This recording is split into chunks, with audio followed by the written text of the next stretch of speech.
যদি আমরা সঠিক সিদ্ধান্ত দিতে না পারি তাহলে আবার আমরা ভুল করব। আল্লাহর হুকুমে সারা দেশে বিএনপির যে জনপ্রিয়তা, বিএনপি ইনশাআল্লাহ সরকার গঠন করবে। আল্লাহ হুকুম হলে বিএনপি সরকার গঠন করবে তো তারেক রহমান সাহেব প্রধানমন্ত্রী হবে, তাই না? আপনারা কি আমাকে ওইখানে একটা সুযোগ করে দিবেন যে আমি আপনাদের জন্য কিছু উন্নয়নের কাজ আনতে পারি? আমি যদি আজকে এখানে নির্বাচিত আপনারা আমাকে করেন, আমি ইনশাআল্লাহ সরকারে থাকবো আল্লাহর হুকুমে, তাই না? আমি তখন আমাদের ছেলেদের জন্য চাকরির ব্যবস্থা করতে পারবো। আমি আমাদের এলাকাতে কৃষি ভিত্তিক শিল্প কারখানা গড়ে তুলতে পারবো, ইপিজেড করতে পারবো, এয়ারপোর্টটা করতে পারবো, ঢাকায় মেডিকেল কলেজ করতে পারবো, বিশ্ববিদ্যালয় করতে পারবো, ঠিক না?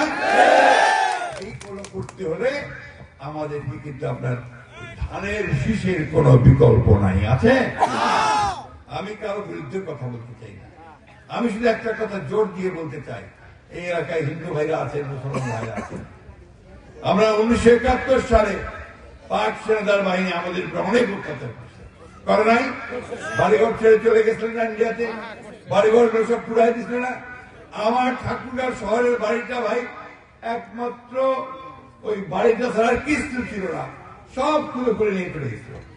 পেট্রোল পাম্পটা আন্ডারগ্রাউন্ড যে পেট্রোল ট্যাঙ্ক সেটা নিয়ে গেছিল। আমার আব্বার আপনার কনস্ট্রাকশন ব্যবসা ছিল, ট্রাক ছিল অনেকগুলো, সেগুলো নিয়ে চলে গেছিল। এটা তো সেই 71 সালে ওই পাক সেনাদার বাহিনীরা করছিল।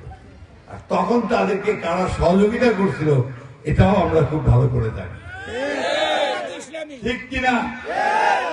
মাপ চাইছে এখন পর্যন্ত 71 সালের জন্য আমি মাপ চাই, মাপটা চান, বলে যে ভুল করছি এই সময়, তারপর জনগণের কাছে বলেন এবার আমাদেরকে কিছু ভোট দেন, তাই তো নাকি?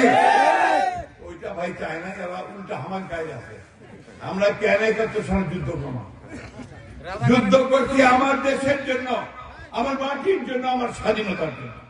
আমি ওই স্বাধীনতার জন্য আমার জীবন বিসর্জন দিতে রাজি আছি বলবো, এটা বাস্তব। এটাই জন্যই আমার প্রেসিডেন্ট জিয়াউর রহমান স্বাধীনতার যুদ্ধ ঘোষণা করছিলেন, মনে আছে আপনাদের? আমি গিয়া সেই পতাকাই তুলে ধরছেন, কোনদিন আপোষ করেন নাই। আজকে আমরা সেই পতাকাই তারেক রহমান তুলে ধরছেন, সেই পতাকায় আমরা সামনের দিকে গিয়ে দেখেন পার্থক্যটা দেখেন। তারেক জিয়া দেশে আসতে দেয় নাই 18 বছর।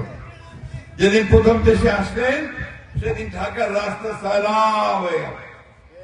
আমাদের লোক এমন ভাবে এয়ারপোর্ট থেকে ওই আপনার যেখানে মিটিং হবে সে পর্যন্ত দাঁড়াইলো, গাড়িটা আসিও পারে না, ওই আধা ঘন্টা রাস্তা লাগলো, 4 ঘন্টা রাস্তা। উনি প্রথম দিন দাঁড়ায় স্টেজের মধ্যে দাঁড়ায় বললেন আমার একটা পরিকল্পনা আছে। সেই পরিকল্পনাটা কি? এই দেশকে উন্নত করবার পরিকল্পনা। প্রথম চিন্তাই হচ্ছে আমি দেশকে উন্নত করতে চাই, সেই কাজ তিনি শুরু করেছেন। এখানে আপনাদের নাই এটা, উনি ইতিমধ্যেই বলেছেন আমি আমার মাদেরকে ক্ষমতায়ন করতে চাই, তাদের হাতে শক্তি দিতে চাই।